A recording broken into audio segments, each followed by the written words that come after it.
আসসালামু আলাইকুম ভিউয়ার্স, আশা করি সবাই ভালো আছেন। আরিশা লাইফস্টাইল ব্লগে সবাইকে স্বাগতম। রাঁধুনি হালিম মিক্স দিয়ে চিকেন দিয়ে রান্না করব, সেটাই তোমাদের সাথে শেয়ার করব। রাঁধুনির প্যাকেটটা খোলার পরে এরকম দুটো প্যাকেট বের হয়েছে, একটা ছোট একটা বড়। তো একটার ভিতর হচ্ছে মশলা আর একটার ভিতর হচ্ছে চাউল আর ডাউলের গুঁড়া। তো এই যে চাউল ডাউলের গুঁড়ার ভিতরে আমি গরম পানি দিয়ে ভিজিয়ে রাখবো। তো প্যাকেটের গায়ে লেখা আছে 15 মিনিটের জন্য, কিন্তু আমি যেহেতু মাংস দিয়ে রান্না করব, তো মাংসটা হইতে যতক্ষণ লাগবে অতক্ষণ আমি ভিজিয়ে রাখবো।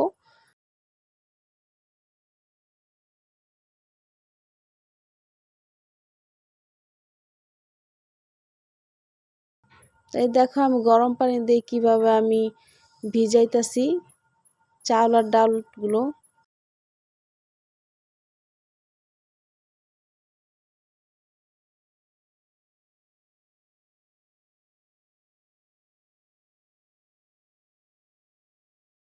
তো কড়াইতে তেল গরম করে আমি পেঁয়াজ দিয়ে দিছি। তো পেঁয়াজটা একটু বেশি দিয়ে দিছি, পেঁয়াজের বেরেস্তা বানাবো তার জন্য।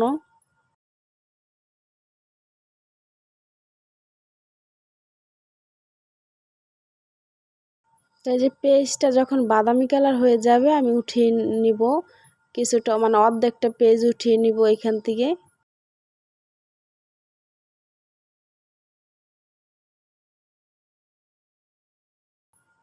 আর এই যে এই পেস্টটা দিয়ে আমি রান্নাটা করে নিব হালিম।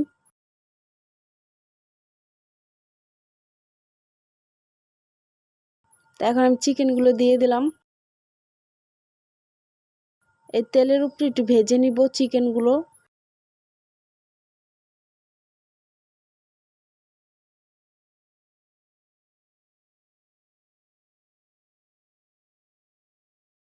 আদা রসুন বাটা দিয়ে দিলাম। আদা রসুন বাটা দিয়ে হালকা একটু নাড়াচাড়া দিতেছি।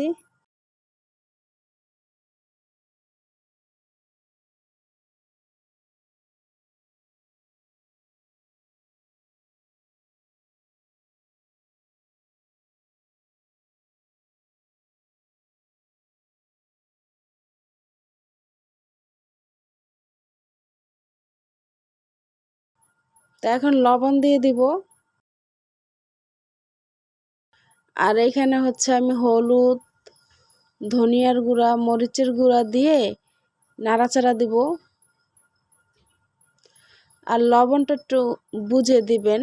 লবণটা হচ্ছে ওই যে রাঁধুনির যে মশলাটা আছে না, ওই মশলার ভিতরে লবণ থাকে, তাই লবণটা একটু বুঝে দিতে হবে। অল্প দিবেন, তারপরে যদি লাগে তখন আবার দিয়ে দিবেন।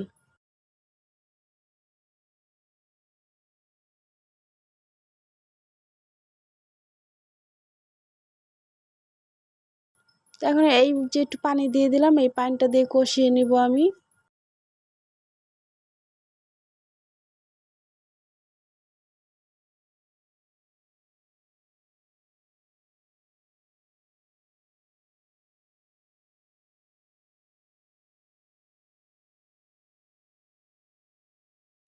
আর ওই যে রাঁধুনির যে মশলাটা ছিল, হালিম মশলাটা, সেই মশলাটাই দিয়ে দিছি।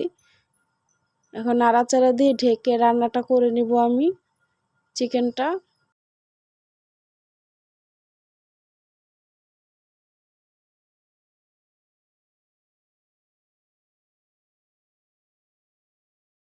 তো কিছুক্ষণ পরে আবার ঢাকনাটা খুলে আবার একটু নাড়া দিব, আর না হয় নিচে লেগে যাবে, তাই কিছুক্ষণ পর পর নাড়া দিতে হবে।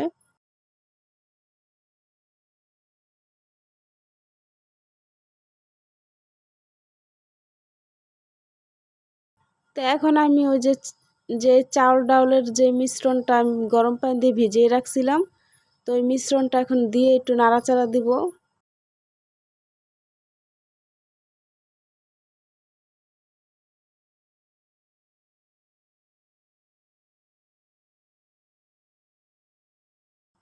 তো এখন কিন্তু কিছুক্ষণ পর পর নাড়া দিতে হবে, নিচে লেগে যাবে, আর নিচে লেগে গেলে কিন্তু একটা পোড়া পোড়া গন্ধ আসবে, তখন আর খাইতে ভালো লাগবে না। তো কিছুক্ষণ পর পরই নাড়া দিব আমি।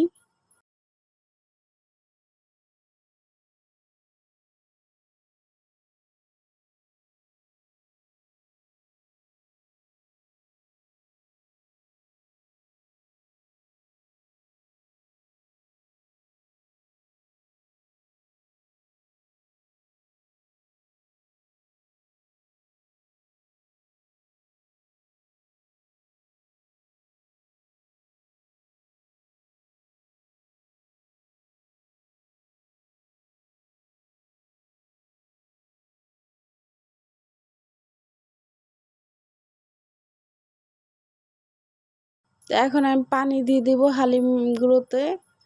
আর হচ্ছে আমি এখানে ঠান্ডা পানি দিছি, আপনারা চাইলে গরম পানিও দিতে পারেন, কিন্তু আমি ঠান্ডা পানিটাই দিয়ে দিছি। তো এখন এই যে নাড়াচাড়া দিয়ে আমি রান্নাটা করে নিব।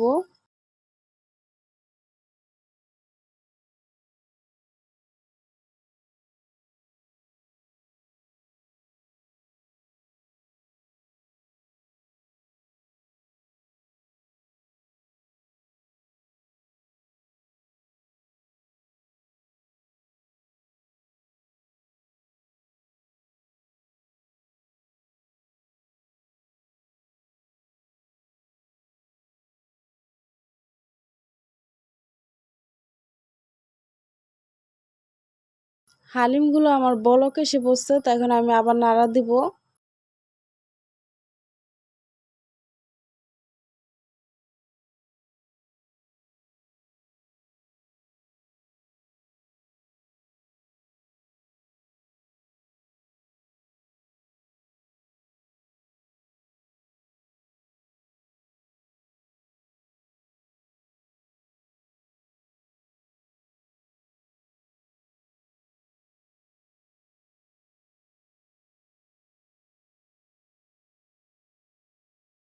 তো এখন আমি হালিমের যে মশলাটা ছিল ওইখান থেকে অল্প একটু রেখে দিছিলাম, তো ওই মশলাটা দিয়ে আমি নাড়াচাড়া দিব। রান্নার এই পর্যায়ে এসে মশলাটা দিলে ঘ্রাণটা খুব সুন্দর আসে, তাই এখন আমি দিয়ে দিছি মশলাগুলো। তো ভালো করে নাড়া দিয়ে দিব আমি হালিমগুলো।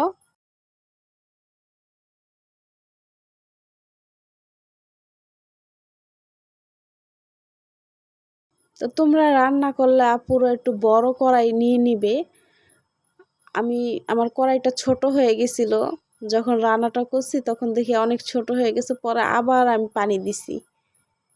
তো এরপরে যে রান্নাটা করে নিছি, তো একটু বড় কড়াই নিলে ভালো হয়। আমি বুঝতে পারি নাই যে একটু বড় কড়াই লাগবে, কিন্তু বড় কড়াইটা দিলে নাড়াচাড়া দিতে একটু ভালো হয়।